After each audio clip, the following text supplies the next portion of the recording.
In the remote northwest mountains of Vietnam, a haunting tale unfolds in full under the dim light. The secret behind the fire and the fateful lottery ticket. Follow Thang, a rebellious teen, as he arrives in a small town and meets Hai Bựu, a young man labeled a fool by locals. Hai Bựu's quiet wisdom and tragic past draw Thang into a web of guilt, loyalty, and redemption. A mysterious fire, a stolen lottery ticket, and a family torn apart by desperation unravel dark secrets. This gripping story of friendship and sacrifice will keep you captivated until the final twist. Tune in to discover the truth behind Hai Bựu's enigmatic gaze and Thang's reckless choices. Once again, I saw Hai Bựu. The townsfolk called him a fool, nicknaming him Hai Bựu. He was the second child in his family, with an elder sister 7 years his senior. His sister wasn't foolish, in fact, she was strikingly beautiful. He had a mother who cherished him like a priceless treasure, and a father who had passed away after falling from a construction site. Of course, these were stories from when I first arrived in this town. 5 years ago, when I left this place, Hai Bựu had nothing left. He was like a black fish, silently leaping into the vast sea of people, and vanishing without a trace. I never expected that, 5 years later, he would return to this town. 5 years ago, I was 15, moving with my mother to this small town nestled in the northwest mountains. On an ordinary winter afternoon, Hai Bựu stood at a street corner. It was a filthy spot. The man from the grocery store across the street, often drunk, used it as his personal urinal.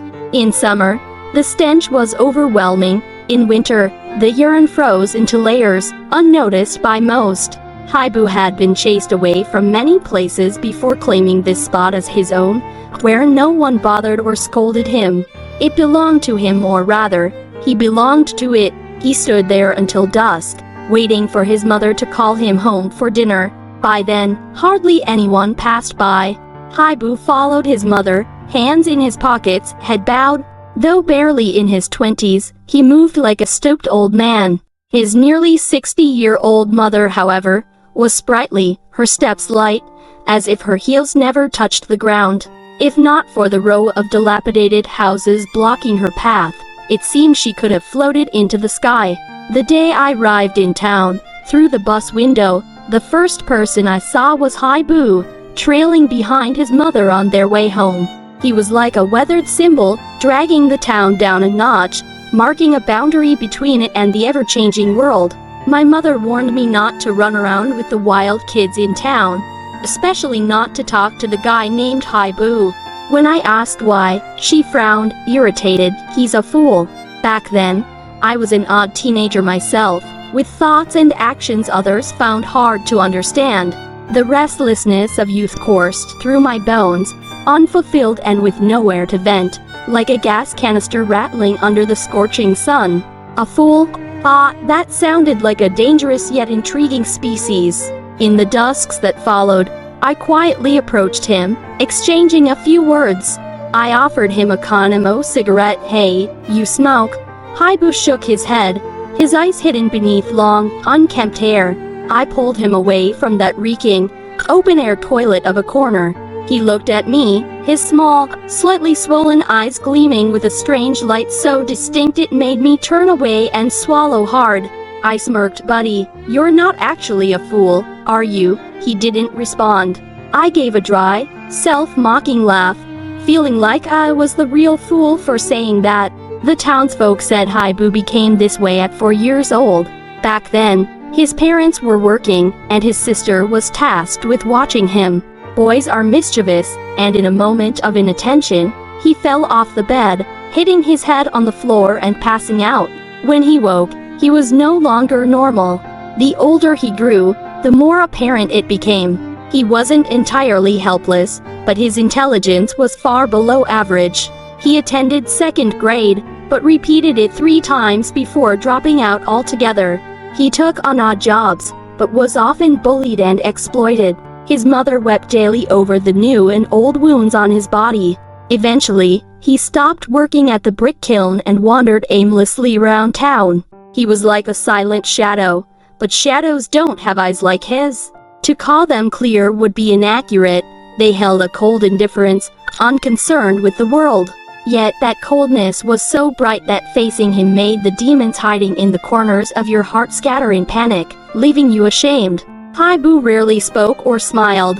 Many normal human functions seemed to have vanished from him. He wasn't normal, and that's exactly why I liked him, because I wasn't either. "Hi, time for dinner," his mother called from afar, waving, her steps brisk as she approached. Bits of white paper swirled in the north wind behind her, and the distant chimney smoke shifted unpredictably. I guessed Hai Bựu's days were marked by meals. Breakfast was the start, dinner the end, with different dishes marking the monotonous cycle of tomorrows and todays. It seemed utterly dull. As Hai Bựu faded into the dusk, I impulsively kicked a stone at my feet. The grocery store's glass window across the street shattered. Exhilarating. It was as if the whole world cracked open with a crisp snap. Hai Bựu must have heard the sound. He turned back at the street corner and smiled at me. It took me over half a year to get close to Hai Bựu. Occasionally, when he was in a good mood, he'd be willing to chat. He'd say, "Thang, skipping school again?" I'd squat, fiddling with the lighter in my hand. "School's boring. I'm just a donkey penned up, with teachers stuffing knowledge into me so I can go out and work sooner. I'm not a dumb donkey, though." He'd chuckle softly, never sensitive to words like dumb or fool from others' mouths. I'd say, "Buddy, living like this forever, doesn't it get boring?" He'd reply, "Yeah, kinda boring, but this way, my mom doesn't cry as much." When he said kinda boring, I caught a hint of despair in his tone. I froze. "Hey, don't do anything stupid." I'd heard fools are often optimistic, unburdened ascendancy by the thought of the sky falling. Their simple minds free of worry, which is why many grow fat. But Hai Bựu wasn't chubby, even slightly gaunt. I thought he was a fool with high intelligence, carrying a melancholic air. I was genuinely afraid he might do something rash. Hai Bựu gave me a goofy smile, and I relaxed, patting his shoulder. "Don't wander around this weekend. I'll take you to see something fun." He nodded, pulling a carefully hidden biscuit from his sleeve to share with me. It was a bit soggy, but the act of sharing made it taste special. That Saturday, the town's elementary school building caught fire. Hai Bựu and I sat on a wall, watching the blaze from a distance. I slightly regretted tossing my old Zippo lighter into the fire. I'd considered rushing to the edge of the flames to retrieve it, but with a boom, it exploded, the metal casing slamming into the classroom ceiling. I smirked. If I needed a ritual to declare the start of my youth, that boom was my ceremonial firecracker. Pretty cool, huh? I nudged Hai Bựu. It was the classroom where he'd repeated grades, the building old and fueled by wooden desks, the fire roaring fiercely. But Hai Bựu was dazed. The school guard reacted quickly, grabbing a hose and cursing. "A Saturday makeup class? Who knows if anyone's still inside? Oh God, a fire like this could kill someone." School staff rushed over, creating a chaotic, thrilling scene. Seeing the crowd, I climbed down the wall, brushing dirt off my hands. School's probably out for a few days now. Maybe the students will thank me. When I turned, Hai Bựu was gone. I climbed back up and saw his lanky figure charging into the inferno. I stood stunned, muttering in frustration, "So he really is a fool." The fire brigade put out the blaze. They dragged Hai Bựu out of the charred ruins. He was soot-covered, but, luckily, not critically injured. There was no one in the classroom. The students had all left, or I wouldn't have dared start the fire. But Hai Bựu didn't know that. Thinking he hadn't searched thoroughly, he kept rummaging under desks despite fainting from the smoke. His mother rushed to the hospital like she was flying. Hai Bựu lay on the hospital bed, interrogated by a crowd. It was less an interrogation and more a mob attack. The school board believed Hai Bựu caused the fire, as no other suspects were at the scene, and he had reason to resent that classroom. "Just admit it, and the teachers won't make it hard for you," the principal said, holding back angry staff, feigning kindness. "If it was just you, it wouldn't have been so clean." Tell us who you were with. Hai Bựu glanced at me in the crowd's periphery, then lowered his head slightly. My heart pounded. I wasn't sure he'd smiled at me. Hi, his mother wailed, charging into the center of the crowd, clutching him and sobbing. Hai Bựu gently hugged her, saying, "Mom."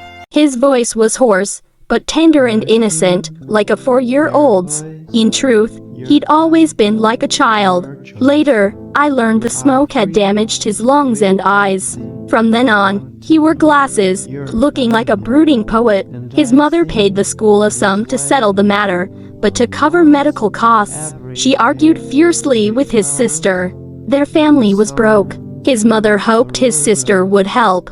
The sister said she didn't control the money and told her to ask her husband. Eventually, she gave money, but her husband accused her of stealing it and filed for divorce. Before the divorce was finalized, Hai Bựu's sister took sleeping pills and died in front of their house. She lay there at midnight, fully dressed, facing the door, as if to ensure her family saw her resentful, unclosed eyes in the morning.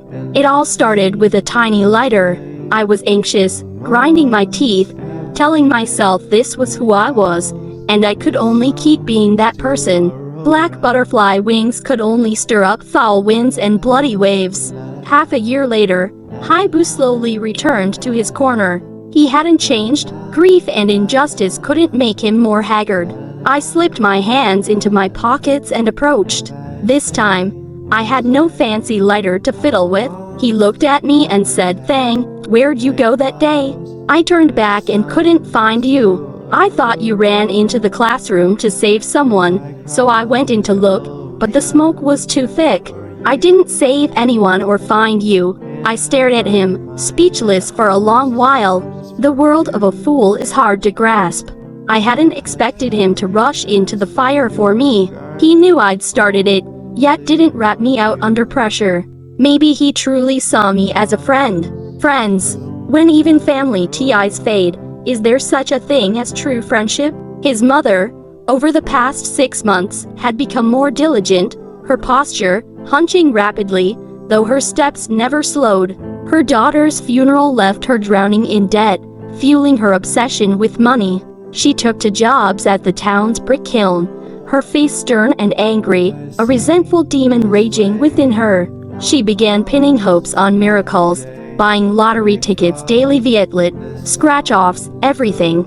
She pushed through frenzied men at the lottery shop, shouting numbers like they were fate's code, brimming with hope, only to crumble in disappointment, cursing furiously before tremblingly buying tickets for the next round. She stopped, coming to the corner at dusk to fetch Hai Bựu for dinner.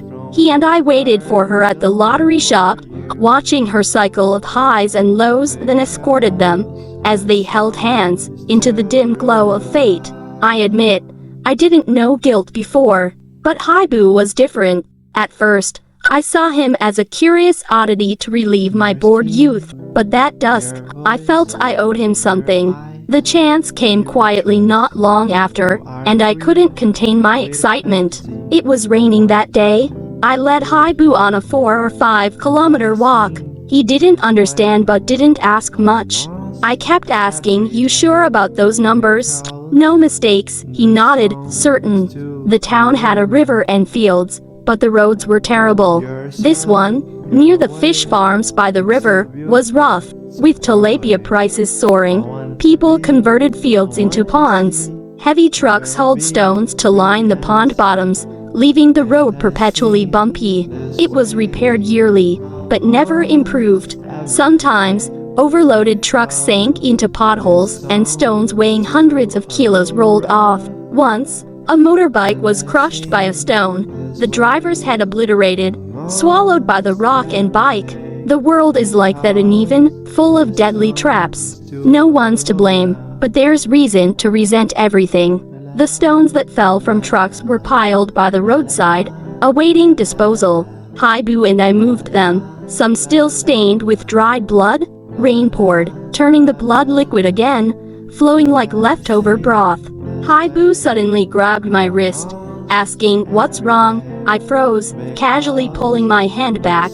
My raincoat sleeve revealed brown welts, old but clear, showing the force behind them. "Does it hurt?" he asked over the rain. I shook my head. When your heart's full of resentment, you don't feel pain. When a man on a wave motorbike in a raincoat passed, he saw half the road blocked by stones, leaving only one side passable. Rainy day riders are often rushed, but before his tire escaped the pothole, pop, a crisp sound. Like a gunshot, the tire burst, the bike tipped, and he fell. As he struggled to stand, I leapt from behind the stones, clubbed him unconscious with a stick, took the lottery ticket from his pocket, and slipped the one I'd bought into his bag. Everything went smoothly. I dragged Hai Bựu back to town. He was passive, pulling him felt laborious. At a bus stop to escape the rain, he finally yanked his hand free, panting as he turned back. "Hey," I called. "I did this for you. Your mom's craze every day, isn't it just to win the lottery?" I stuffed the ticket into his hand and walked away. Years later, when I recounted this to the police, they didn't believe I wasn't tempted by the huge prize. I sneered. They forgot Hai Bựu and I weren't normal.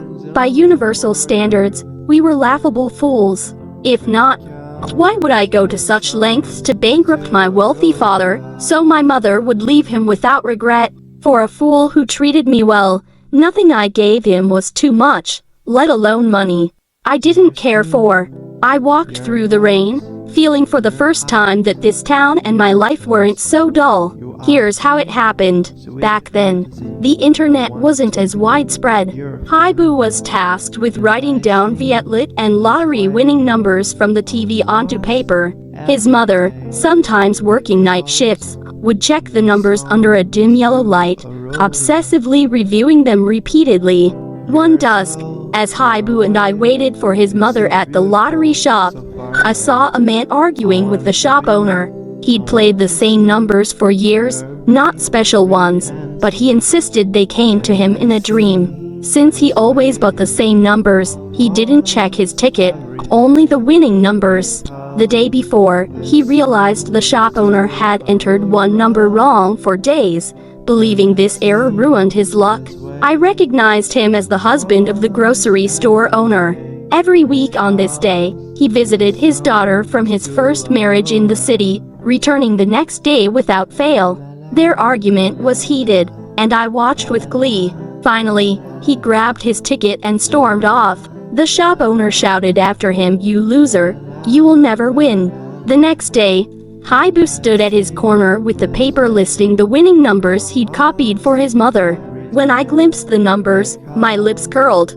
A gamble to see if we could intercept him and his ticket. Stealing a lottery ticket isn't like stealing money. I could pretend it was just paper. Luckily, everything aligned. Unluckily, the man nearly died. A stone-laden truck, with no road left, squeezed through the half we'd left open, creeping past. Perhaps the heavy rain obscured the driver's view, or he saw the bike and man but didn't want trouble, so he kept going. The truck's wheel slipped in a pothole, and a modest-sized stone rolled down, crushing the man's spine. Hai Bựu stood across the road, watching the truck rumble away, then rushed into the rain, lifting the stone off the man. This saved his life, but he was paralyzed from the waist down, a helpless wreck. He didn't thank Hai Bựu. Seeing the crumpled ticket in his hand, he gritted his teeth, trembling. He reported Hai Bựu to the police, claiming he'd knocked him out and stolen the ticket. No one else was at the scene, and Hai Bựu was caught red-handed. Ironically, the ticket didn't win big. The shop owner had corrected the earlier mistake, and the ticket matched 5 plus 1 numbers, worth only 3 million eng. I don't know who regretted it more, me or the paralyzed man. The next day, with Hai Bựu detained, his mother went to the district police and confessed. "It was me, obsessed with the lottery, possessed by demons. My son didn't do it." The 60-year-old woman cried until she shriveled, drained like a wilted eggplant. Hai Bựu couldn't explain, and the police believed his mother was the mastermind. As a fool about to lose his guardian, he'd be sent to a mental hospital. I squatted at Hai Bựu's familiar corner, smoking a cigarette. I hadn't expected things to turn out like this. In trying to help him, I'd harmed him. Fate seemed to conspire to keep him from a single peaceful step, and I was just a black butterfly. Soon after, the court ruled. Hai Bựu's mother got 10 years. The town had no women's prison, so she was sent to one in the province. On the way to the mental hospital, Hai Bựu escaped. Hearing this, I slowly exhaled a puff of smoke. That year, I was 17, owing someone a massive, heavy debt. 5 years later, Hai Bựu's return stirred a small shockwave in town. He went to the grocery store, gave the owner a sum of money without a word, then stood silently at his corner, hands in pockets. It was as if he was waiting for something or nothing, never having left. For 5 years, he'd stood there, aloof yet innocent, watching the scheming crowd. But I'd been waiting for him. I approached, offering a cigarette. "Buddy, you smoke?" He shook his head, smiling at me. I looked into his eyes. "Do you hate me?" I thought I heard him sigh softly. After a pause, he said, "I worked at a construction site. They treated me well, like you, always including me. I saved money and gave it to the shop owner, hoping they're not mad." My eyes stung as I hugged his shoulder. "Hey, buddy, you know, before I was 15, I wanted to destroy the world. Back then, my father's business boomed, making us rich quickly, but he came home reeking of alcohol. My mother and I were his whipping tops, lashed with his belt, as he called us leeches, useless freeloaders. So, I became a leech, selling his projects real blueprints riddled with violations, unlike the public records, to a reporter. Scammed buyers confronted him at the company, waving contracts and knives, demanding refunds. With no capital to recover, the project collapsed, turning him from tycoon to debtor overnight. When my mother took me away, construction workers still camped at our door, demanding payment. As we left, my father lashed me with his belt, snarling, "You brat, if I find out you did this, I'll kill you." His ferocity was so real that his 15-year-old son was already dead in that days.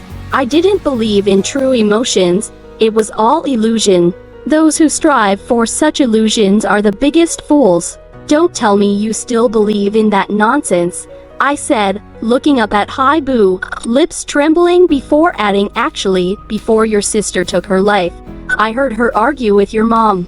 My hand tightened on his shoulder, using my last strength to pull him into my world. It was days after the school fire. His mother asked his sister for money. She was reluctant, resentful. "All these years, I've done so much for this family. Even my marriage was just for the dowry you pushed me into. I have my own life. I can't live for him forever." Him was Hai Bựu. His mother, expressionless, said, "This is your debt. I don't owe him." His sister snapped, smirking, "If I did, I've paid it. How did I make him fall off the bet? Wasn't it because you and Dad favored him? Everything revolved around him. I was like a servant, ordered around. I never felt any love from you. If I'd known, I should have pushed harder.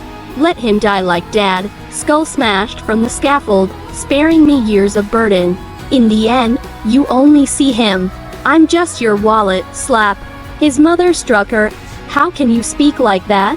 You'd be better off dead." His sister's lips twitched. She placed a bank card on the windowsill. "The pin is his birthday." Then she left. Later, everyone knew she'd stolen that money from her husband. Then, as her mother wished, she died at their doorstep. That so-called family, one wanting her brother dead, another driving her daughter to death. I finished, looking at Hai Bựu coldly. "Got it. You're like this because your sister meant to push you." His eyes remained calm. "I know, I've known since I was little," he said, "but I don't hate her." He said no more, and I didn't ask. I realized I'd always misunderstood him. The light in his eyes wasn't indifference but clarity, shining so deeply it dazzled. I harmed him twice, costing him his family, so I stayed, making this town my prison. I thought we could walk together, as he accepted me without judgment. But I couldn't pull him into my world. He nearly pulled me into his. The world of a fool. When I left town, the long-distance bus still traveled, the Riverside Road, now smoother than before. Hai Bựu guarded that road daily. When trucks dropped stones, he cleared them. When traffic was light, he shoveled the road flat. The town leaders, seeing his decent wits, didn't send him back to the mental hospital and gave him a monthly stipend. Like when I first arrived, I saw Hai Bựu through the bus window, black cotton jacket, faded green army pants and cap, his unchanged uniform, his way of life that let him save millions over 5 years to give to the crippled man. He leaned on his shovel, staring at the bus, seeing me off.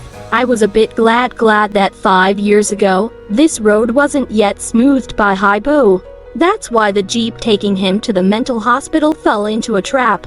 Finally, I helped him once. But what he gave me was the key to humanity. Maybe butterfly wings aren't black, they just trap themselves in darkness. Buddy, you're not a fool. You're the smartest person I've ever met. Thank for you. He pulled a lighter from his chest pocket, an old Zippo. I took it, watching the warm red flame flare up, and said, "Hold on. Your mom will be back with you soon, Hai Bựu. I owe you thanks. Your near naive forgiveness helped me bid farewell to my violent youth." Thank you, dear listeners, for tuning in. Please subscribe to the channel to not miss the next fascinating story.